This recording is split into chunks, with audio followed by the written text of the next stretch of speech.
Ang kwento ng Tower of Babel ay ang isa sa pinakamatibay na ebidensya ng galit at pananabutahe ng Diyos sa lahi ng tao. May mga Sumerian tablets na naglalarawan ng parehong pangyayari na inilalarawan sa atin ng Bible tungkol sa insidente ng Tore ng Babylon. Ayon sa Bible, sa simula'y iisa ang wika at magkakapareho ang salitang ginagamit ng tao sa daigdig. Sa kanilang pagpapalipat-lipat, nakarating sila sa isang kapatagan sa Shinar, Sumer, at doon na nanirahan. Nagkaisa silang gumawa ng maraming tisa at lutuin itong mabuti para tumibay. Tisa o bricks ang ginamit nilang bato at alketran o tar ang kanilang semento. Ang sabi nila, halika kayo at magtayo tayo ng isang lungsod na may tore nga abot sa langit upang maging tanyag tayo at huwag magkawatak-watak sa daigdig.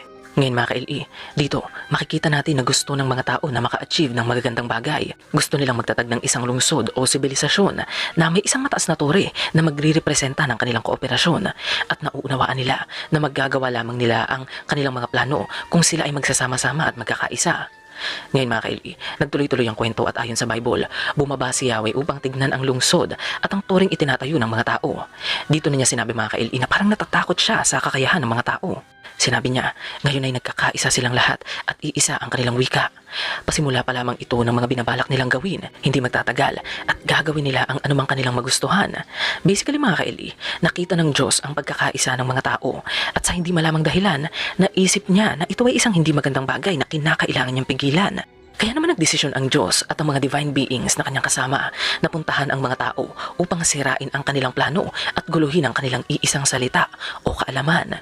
Hinahayag mismo ng Diyos na ayaw niyang magkaisa at ma-develop ang kaalaman ng sangkatauhan at ayaw niyang makamit natin ang ating mga kagustuhan at ninanais. Bakit naman kaya naisip ng Diyos na masama ang bagay na ito?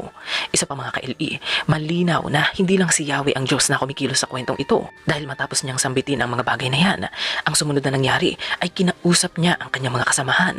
Ayon sa Bible, ang mabuti bumaba tayo at guluhin ang kanilang wika upang hindi sila magkaintindihan at ginawa ni Yahweh na ang mga tao ay magkawatak-watak sa buong daigdig kaya natigil ang pagtatayo ng lungsod. Pinigilan nga niya mga ka-LE yung kagustuhan ng sangkatauhan na makapagtatag ng sibilisasyon. Sabi pa sa kwento, Babel ang tinawag nila sa lungsod na iyon sapagkat dooy ginulo ni Yahweh ang wika ng mga tao at mula roon nagkawatak-watak ang mga tao sa buong daigdig dahil sa ginawa ni Yahweh.